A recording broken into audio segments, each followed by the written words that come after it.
Friends, आज का topic है बीपी पर कैसे कंट्रोल करें। तो फ्रेंड्स, हम आपको बता दें, कोरोना काल में शरीर को स्वस्थ रखना बेहद जरूरी है। ऐसे में ब्लड प्रेशर का सही होना भी बहुत जरूरी है। अगर आपका बीपी सही है तो आप निश्चित ही अन्य कई प्रकार के रोग होने से बचे रहेंगे। ऐसे में बीपी मशीन पर इसकी रीडिंग देखकर इसके बारे में पता लगाया जा सकता है। अगर मशीन में बीपी सामान्य से ज्यादा दर्ज किया तो सचेत होने की जरूरत है। अगर यह सामान्य से कम है तो भी आपको सावधान रहना चाहिए।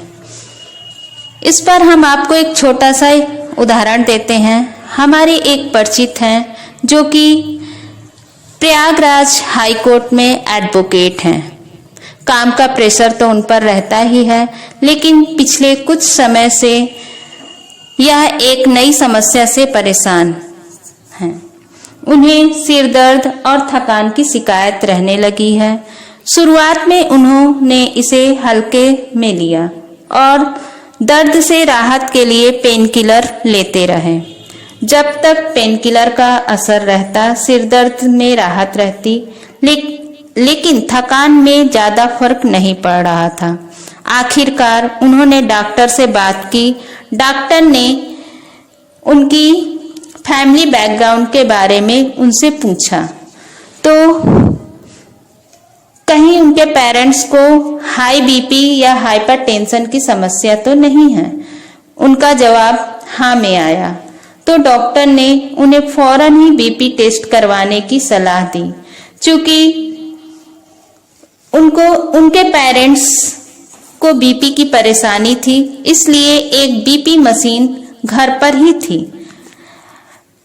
उन एडवोकेट ने पहली बार उस बीपी मशीन को गौर से देखा। उनके पेरेंट्स पहले भी कहते थे कि एक बार अपना बीपी देख लो, लेकिन उन्हें इसकी जरूरत ही महसूस नहीं होती थी। हालांकि वह डरते भी थे कि कहीं हाई बीपी हो गया तो क्या होगा। खैर, जब उन्होंने बीपी जांचा तो उनके होश उड़ गए। उनका बीपी 177/109 पर था।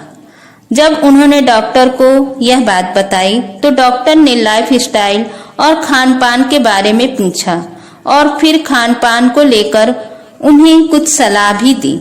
साथ ही बीपी की एक दवा भी शुरू की, लेकिन इस हिदायत के साथ ही उन्होंने कहा कि वह हर दिन जॉगिंग करेंगे और एक्सरसाइज करेंगे। बेशक उनको बीपी की समस्या पिछले कई महीनों से नहीं थी। डॉक्टर का अनुमान है कि बीपी शायद 1 या 2 साल से बढ़ा हुआ था, लेकिन उन्होंने कभी ध्यान नहीं दिया। फ्रेंड्स, अब हम आपको बताएंगे कि हाई बीपी या हाइपरटेंशन क्या होता है।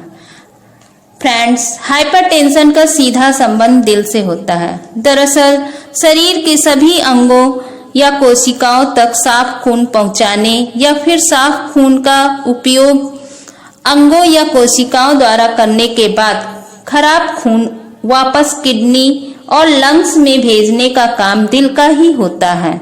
दिल 1 मिनट में यह काम अमूमन 70 से 75 बार करता है। जब सब कुछ सही रहता है तो हमारी खून की नलियों में ब्लड प्रेशर 120/80 होता है, लेकिन खून की नलियों में फैट जमा होने, किडनी की समस्या होने, तंबाकू आदि के सेवन की वजह से नलियों का रास्ता सकरा हो जाता है या नलियों का लचीलापन कम हो जाता है। इस वजह से दिल को विभिन्न अंगों या कोशिकाओं तक खून पहुंचाने और वापस लाने में ज्यादा जोर लगाना पड़ता है। यहीं से हाई बीपी या हाइपरटेंशन की शुरुआत होती है। ऐसे में बीपी मशीन से अपना रोजाना चेकअप करते रहें। अगर बीपी सामान्य से कम है या अधिक है तो दोनों ही परिस्थितियों में डॉक्टर से सलाह लें। अब हम आपको बताएंगे कि हाइपरटेंशन के कौन कौन से कारण हो सकते हैं। हाइपरटेंशन होने के लिए खानदानी बीमारी, खराब लाइफस्टाइल, कम फिजिकल एक्टिविटी, मोटापा, नींद पूरी न होना, किडनी की समस्या, नॉनवेज ज्यादा लेना, शराब, तंबाकू का सेवन, साथ ही तनाव इसकी बड़ी वजह होती है। अब हम आपको नेक्स्ट टॉपिक पर ले चलते हैं, लाइफस्टाइल का बड़ा रोल होना। रात में देर तक जगना, सुबह देर तक सोना, न जॉगिंग न फिजिकल एक्टिविटी, सूरज की रोशनी से दूरी, मेहनत में पसीना न निकलने देना, ऐसे तमाम कारणों से हमारी लाइफ पूरी तरह से डिस्टर्ब हो जाती है। नतीजा होता है हाइपरटेंशन। हम फिजिकल एक्टिविटी के द्वारा इन्हें काफी हद तक कम कर सकते हैं। सच तो ये है कि ज्यादातर लोग ना तो जॉगिंग करते हैं, न योग करते हैं और ना ही एक्सरसाइज करते हैं। ऐसे में मोटापा और बीपी का बढ़ जाना एक आम बात है। ऐसे में खान पान और लाइफ स्टाइल में बदलाव कर हम इन सब चीजों से बच सकते हैं। और हाइपरटेंशन से बचने के लिए हमें रेगुलर जॉगिंग और एक्सरसाइज करते रहना चाहिए और मशीन से अपना बीपी रेगुलर चेकअप करते रहना चाहिए।